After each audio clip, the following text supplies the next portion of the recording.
Doctor صاحب ہم دیکھ رہے ہیں، میں نے ابھی تو کچھ ایسے وائرسز جن کا ذکر بھی کیا ہے، تو اب جوں ظاہر ہے وقت آگے بڑھ رہا ہے، ہم وقتاً فوقتاً دیکھ رہے ہیں کہ نیا وائرس ایک جو ہے وہ جنم لیتا ہے اور پھر ہمیں اسے لڑنا ہوتا ہے.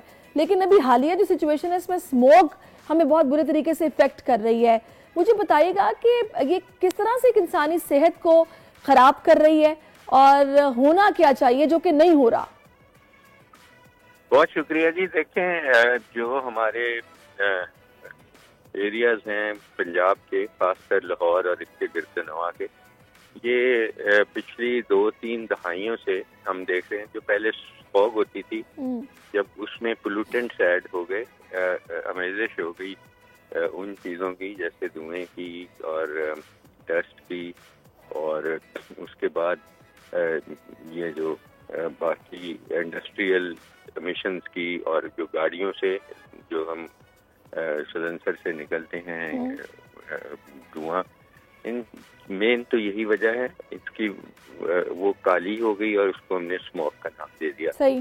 جب اسموگ کا ہم نے انالیسس کرایا، یہ پہلی دفعہ ہماری حکومت نے ہی یہ اس کو انالیسس کرایا، تو اس میں زیادہ تر ہمیں فاسفورس ملتا ہے، زیادہ تر لیڈ بھی ملتا ہے، آرسینک بھی ملتا ہے، ڈسٹ پارٹیکلز بہت ملتے ہیں، اور پولن بھی ملتا ہے کسی حد تک.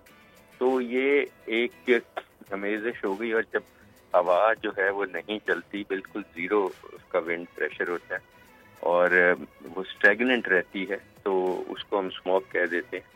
اور جیسے ہمیں پتہ ہے کہ اس کی مین کنٹریبیوشن ہمارے خیال میں اسٹبل برننگ سے ہے. جو باقیات ہم یہ شروعات ہی بھی وہیں سے ہوئی تھی کہ جو باقیات ہیں رائس کے، چاول کے، اس کو جب جلاتے ہیں تو وہ جو دھواں نکلتا ہے بارڈر کے اس پار بھی اور ادھر بھی، اور اس پار سے ادھر اس لیے آتا ہے کہ ہمیشہ ہوا ایسٹ ٹو ویسٹ چلتی ہے، تو وہ امرتسر کے گرد نواح اور دہلی کے گرد نواح ادھر آ جاتا ہے. اچھا، ابھی آپ نے جیسے کہ ڈاکٹر صاحب ذکر کیا ہے یہ بھارت سائٹ کا، تو ابھی ہمیں پتہ چلا ہے کہ تقریباً 69 کے قریب کیسز ہیں جو کہ کرناٹکا میں رپورٹ ہو چکے ہیں کووڈ کے ایک نئے ویریئنٹ کے، JN1 آئی تھنک سو اس کا نام ہے. تو یہ مجھے بتائے گا، کیونکہ دیکھیے اب ہمسایہ ملک ہے تو ہم لوگ تو فوراً الرٹ ہو جاتے ہیں کہ اللہ نہ کرے یہاں پر بھی یہ وائرس آ جائے. تو یہ کس طرح کا وائرس ہے؟ یہ دیکھیں، یہ کوئی نیا وائرس نہیں ہے. یہ JN1 وہی وائرس ہے جو ہم کہتے ہیں کووڈ-19 کا وائرس ہے. اس کا ایک نیا میوٹیشن آئی ہے اسپائک پروٹینز میں، اسپائک پروٹین کی پوزیشن 11 پہ. تو اس کی میوٹیشن کا مطلب یہ ہے کہ وہ اس کا لگاؤ بڑھ گیا ہے، کیونکہ یہ اسپائک پروٹینز میں آئی ہے. اسپائک پروٹینز کے ذریعے جو وائرس کو آپ انہیل کرتے ہیں تو وہ جا کے وائرس جو اٹیچ ہوتی ہے لنگس کے ریسپٹرز پہ، تو اس کی وہ بڑھ گئی ہے، تقریباً ڈبل ہو گیا چانس لگنے کا. لیکن اس میں یہ کوئی ابھی تک مستند خبر نہیں ہے دنیا میں. یہ اس نے کافی زیادہ اس وقت ٹرانسمیشن کیرلا اور ہماچل پردیش میں اس کے وہاں کیسز سنے. اس کے سمٹمز کیا ہیں؟ جی ایون یورپ میں اور ایون US میں بھی JN1 جو ہے یہ بیسیکلی تو اومیکرون ہی ہے. اومیکرون سے BA.1.86 جو ویریئنٹ تھا وہ آیا، اور اب یہ آیا. اس کو ابھی تک ہم لوگوں نے اور WHO نے کلاسیفائی کیا ہوا ہے variant of interest, not even variant of concern, کیونکہ اس کے ویرولنس نہیں بڑھی، یعنی شرح اموات نہیں بڑھی، لنگ کے ڈیمیج کرنے کو اس کی ابیلٹی نہیں بڑھی. اس لیے یہ ڈیفینیٹلی لگاؤ بڑا ہے، لیکن آگے ڈیتھ ریٹ اس سے اتنا نہیں ہے. تو اس لیے پاکستان میں، کیونکہ میں ایک اسٹڈی کر رہا ہوں as a principle investigator Scorpio کے نام سے، تو پاکستان میں ابھی اس کا کوئی کیس نہیں دیکھا گیا. لیکن ظاہر ہے یہ جو ہے کووڈ-19 وائرس، یہ ہماری زندگیوں میں نہیں جانے والی کہیں بھی. یہ پہلے بھی میں بہت دفعہ کہہ چکا ہوں، یہ رہنی ہے. اس سے نپٹنا ہمارے لیے زندگی کا حصہ رہے گا. اس کے پیچھے کیا فیکٹرز ہوتے ہیں جو یہ ویریئنٹس اپنی شکلیں بدلتے ہیں اور پھر نیو ویریئنٹ بن کے یہ وائرسز ہمارے سامنے آ جاتے ہیں؟ ان حالات میں جبکہ پولوشن بھی اتنی ہے، ماسک کا لازمی ہے خاص کر بچوں اور بوڑھوں کے لیے.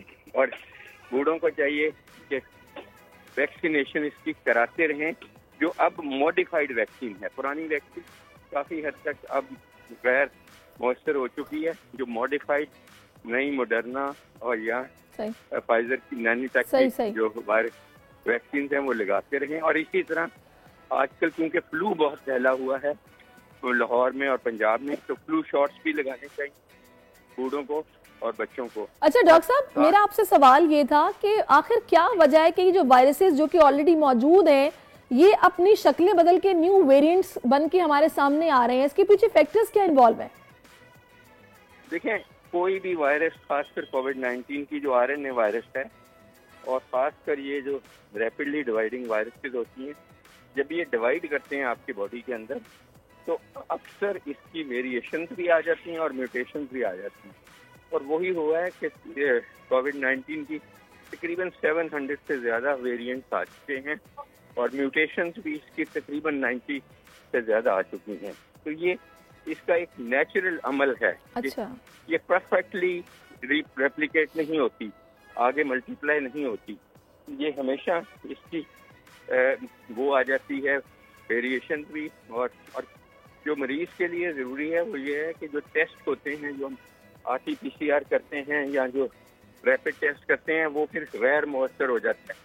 ہم نے اس کو بنایا ہوتا ہے پہلی وائرس کے لیے, تو اس کو پھر ہم بدلتے رہتے ہیں اس ٹیسٹ کی بھی نئی ویریئنٹس کو لے کے. لیکن پاکستان میں کیونکہ یہ ویریئنٹ ہے نہیں تو ہمیں بھی ضرورت نہیں ہے اس کو بدلنے کی. اور دوسرا جو دوائیں ہیں وہ بھی کئی دفعہ غیر مؤثر ہوتی ہیں. جو پریویس ویکسینیشن ہوئی ہے وہ بھی غیر مؤثر ہو جاتی ہے. اسی لیے میں عرض کر رہا تھا کہ جو اب ویکسینیشن بھی ہوگی وہ بھی JN1 کو کور کرنے والی آ چکی ہے اس وقت.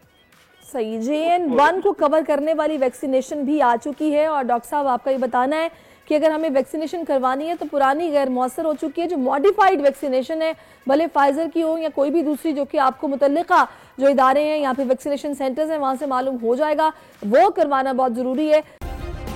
سبسکرائب کریں اور بیل دبائیں تاکہ کوئی خبر رہ نہ جائے.